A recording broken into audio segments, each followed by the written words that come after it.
This is the Sailing World on Water, December 11, 2020. This has been a big week for the 36th America's Cup. The USA Team Stars Plus Stripes has withdrawn from the event as the remaining teams have sailed against each other for the first time. Emirates Team New Zealand are ready for the challengers on day 1 of pre-start practice.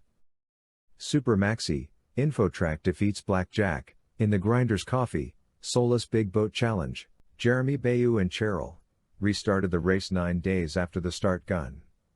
Now, he's caught up with the tailender south of Cape Town. Kevin Escoffier is delivered into the arms of French Maritime. The AC teams, minus Britannia, face off in practice. Iain Murray, the America's Cup race director, is interviewed by the RORC. Now, over to Pete Burling. Pretty exciting day and a bit of a milestone in the campaign. Today's the first day we actually get to line up properly with another AC75. So, for us as a team here, it's been over 3 years in the making. It's a good opportunity to take that next step in progression. So everyone's looking forward to it. For everyone, there's the excitement of seeing how you've gone in terms of design and development and so forth. The whole of the yachting world and more are watching and looking at this thing, and it's pretty cool, especially on home waters. And you look at today as a sailing venue, and you couldn't get better. Really cool to see. These boats were spectacular. And, the closing speeds was phenomenal. Bit of a slow start with some of our pre-starts, and obviously some things to work on there as far as our timings as well. But all in all, huge lessons. Yeah, that was a pretty cool day. Beautiful breeze, sort of 10 to 15, 18 knots. So obviously entering into the start box with these boats is quite challenging. Had a lot of practice by ourselves, when it happens for real like that with the actual start, start box, all the timings and whatnot. It takes a little bit to get used to. So we had a couple of bad ones, a couple of all right ones, but all in all, lots of good learnings out of today for us. So it feels good to have it under our belt.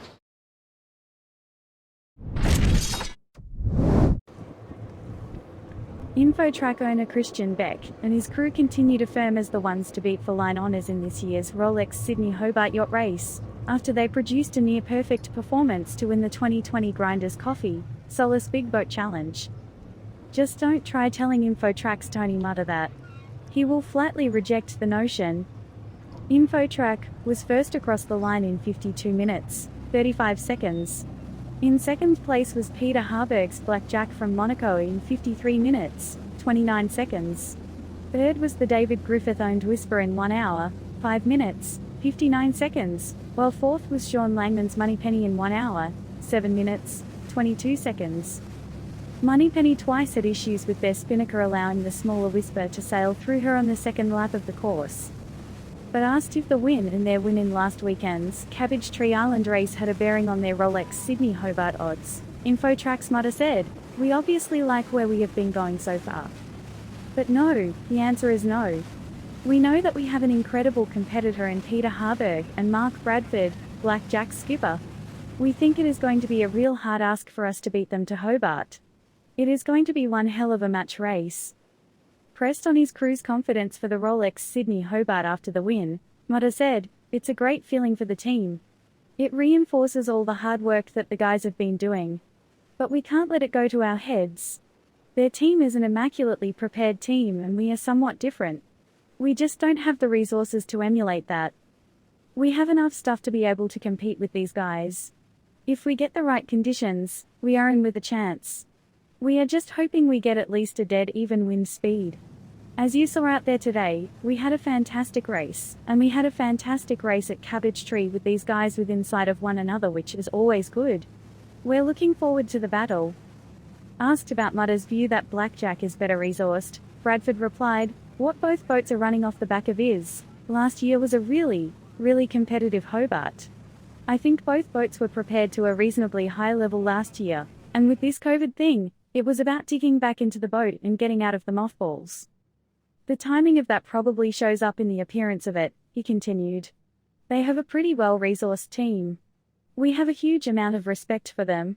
So, I would say no, I don't agree with that." While Tuesday's Sydney Harbour race only had 4 entries, What it lacked in numbers it made up in excitement. Infotrack and Blackjack were the only Supermaxis in the race to line up against two smaller boats, the JV62 Whisper and the Reichel Q69 Moneypenny. The race started at 12:30 p.m. in sunny conditions, in a 12 to 15 knot southerly wind, that increased to 15 to 20 knots. Blackjack jumped to an early lead over Infotrack, the two Supermaxis quickly distancing the two smaller boats, of which Moneypenny was the quicker of the two. Blackjack held the lead, racing downwind in a brilliant display of champagne sailing to the first mark at Manly. However, Infotrack remained doggedly in touch and soon after the mark moved into first place. Heading upwind towards the city skyline, Infotrack consolidated her lead, then extended it, turning the second mark at Shark Island and over a second lap to the Manly mark and back to Shark Island, and the run to the finish near the Opera House. For the Infotrack crew, it was the ideal sign-off on preparation for the Rolex Sydney Hobart, that included an impressive line honours and overall win in the Cabbage Tree Island race last weekend. Infotrack, a wide-berthed 100-footer, suited for heavy conditions, one line, IRC and PHS honours, but in lighter winds. Beck's Supermaxi's latest victory today was equally as impressive, considering the conditions should have suited the lighter and skinnier Blackjack much better than his boat. All the Infotrack crew needs to now is stay healthy, happy and importantly hungry to make best of the opportunity that awaits them in the 628 nautical mile Rolex Sydney Hobart starting on Boxing Day. If they don't, they know very well that their rivals on Blackjack will be ready to pounce and win.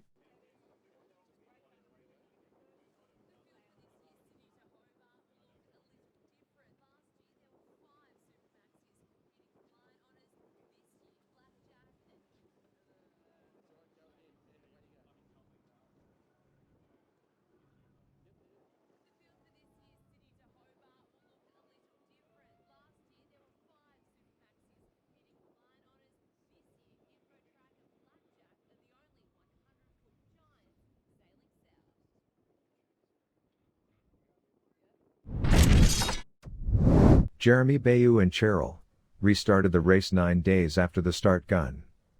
Now, he's caught up with the tailenders south of Cape Town. He is on a charge. Salut à bord de Charal, on est dimanche 6 décembre. Donc changement de décor depuis hier parce que j'ai dû aller traverser le front là, qui m'accompagnait, enfin qui était juste derrière moi parce que j'étais mal positionné et j'allais pas assez vite, donc j'ai dû le traverser, donc avec des conditions de vent hyper irrégulières là dans la traîne, c'est pas facile. Le bateau part à fond par moment et puis ralentit derrière avec une mer qui est croisée, donc pas évident. Et puis voilà, j'essaie d'avancer vite, même si je suis tout seul derrière. Le problème c'est que en fait ils ont réussi ils sont mieux positionnés, donc ils sont devant le front et en fait la météo fait que ça doit prendre de plus en plus de distance. On voit bien là le front là, et eux ils sont toujours dans du vent de nord-ouest là, facile devant le front, donc ça va hyper vite pour eux. Et puis moi en fait je suis de l'autre côté du front avec du vent d'ouest, de ouest-sud-ouest. Donc pas évident de les rattraper. Voilà. Donc on fait au mieux. Essayons de ménager la machine quand même. Allez, bonne journée. With the Vendee Globe, it's now day 30 in the nonstop in solitaire, if you speak French, alone, around alone. And the headline today out of the organizers, 1 month, many lifetimes. Key points, 30 days of racing so far. Dallin into Dante-esque night, but his biggest lead yet, 3 Amoka generations head-to-head in the peloton, in the, we might have said, parade. Yeah. So that's all pretty interesting. That's interesting, yeah. Now this, we've been telling you about, of course, we covered and extensively, the rescue and then the retrieval. And now here is the video showing the offloading of Kevin Escoffier onto the French naval vessel. Oh, that's good. And have a look at this.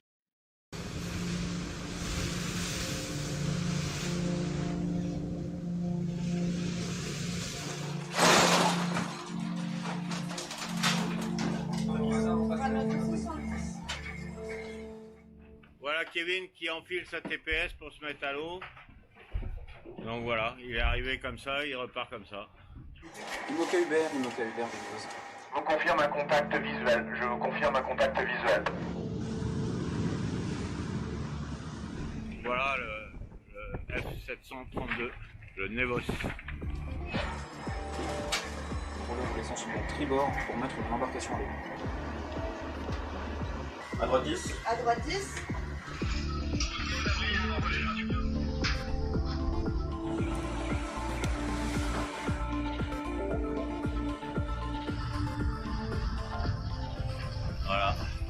Voilà l'embarcation avec super. Bon, alors écoute, hein. Fais un bisou. Bisous Mackay, merci. Salut. Oublie pour vous, c'est bon? Là, t'as pas besoin de bout, tu vas nature.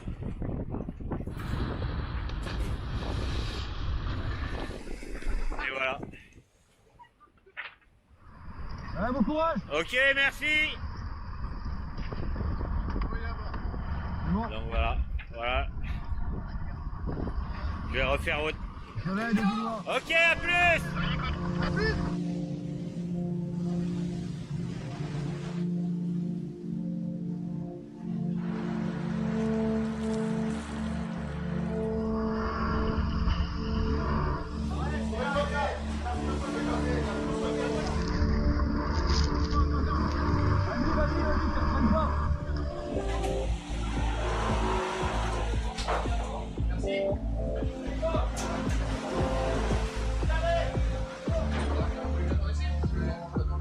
Deuxième fois que je me baigne dans les 10 jours, mais non, je suis content. Ça fait plaisir d'être là, ça fait plaisir de laisser Jean finir sa course.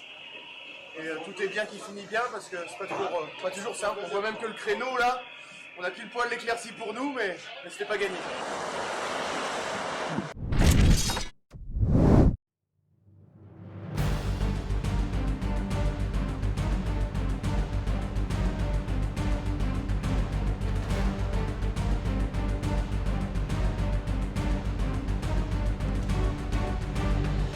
December 8 was the day when all 4 America's Cup teams could practice together, and it was a very interesting occasion.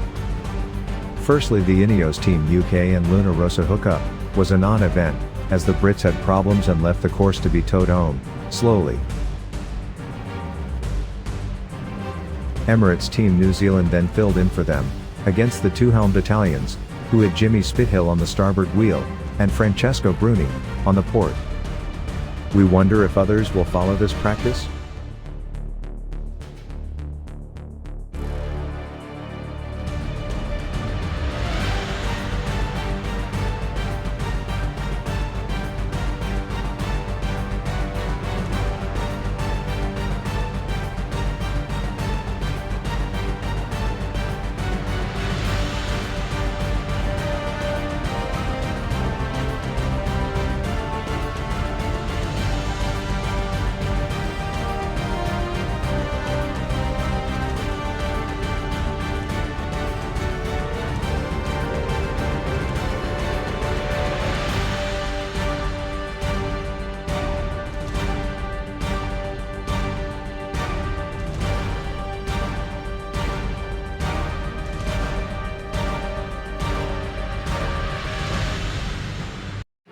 In the Emirates Team New Zealand, American Magic pre-starts practice, the Dean Barker-helmed US team had the best of the action as the Kiwi team was a little off the pace.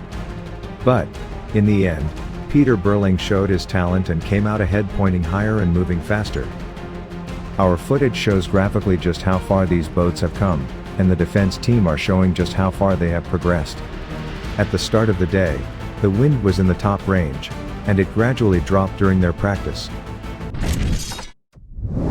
Our special guest for the RORC Time Over Distance series is the race director for the 36th America's Cup in Auckland, New Zealand. Iain Murray will be in charge on the water as he has been for the last two editions in San Francisco and Bermuda. Murray has had an illustrious sailing career, 6 times 18-foot skiff world champion, 2 times Etchells world champion and 4 America's Cups as a sailor. Murray has 3 overall wins and 9 line honours victories with Wild Oats 11 in the Rolex Sydney Hobart. The last 2 editions of the America's Cup have been in multi-hulls. The naysayers believe that this takes away much of the strategy and the tactics. What do you say to that? Well, I look heading into San Francisco, with 72-foot catamarans, the AC-72s. I think there was a lot of speculation that match racing was not going to be the same. There wasn't going to be covering, there wouldn't be high-speed turns, there wouldn't be dial-ups, there wouldn't be slam dunks, all of the terminology that we've grown used to in, the 12 metres and the IACC boats, that, the boat-on-boat racing wouldn't happen. And these boats would, like any catamaran prior to foiling, would just sort of, come in, have a very slow turn and, would bang either side of the race course. Interestingly, they probably started out like that, the boats were traditional catamarans, and there was a little bit of lift with their sea foils and, and then New Zealand popped out with, initially the skimming boat and then the foiling boat, and, and so the progression through the San Francisco America's Cup series was a vertical learning curve for, I think, all of the participants, and the beneficiary out of that was, some amazing races. And by the time the America's Cup came around and the boats, went from catamarans turning, difficult turning initially to, the employment of the raking of the boards to step the boats through attack, and take,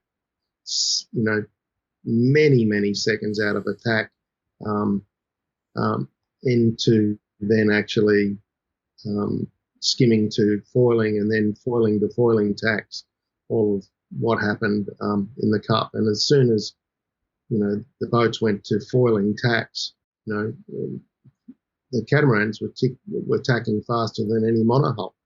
The loss of speed, I remember sitting at the screen in San Francisco, 24 knots into the tack bottom speed of 21 knots. It's like unheard of. And so that, of course, opened up the tactical positioning of the boats, the bottom gate. In San Francisco, we had Alcatraz and the current lee behind it. And, all of a sudden, a strategic tactical race of match racing had developed about, fighting for the rounding, fighting to get into the shore, the tactics to get out of there, the short tacking up the San Francisco coast. And, we had a new form of match racing. That's incredibly well put.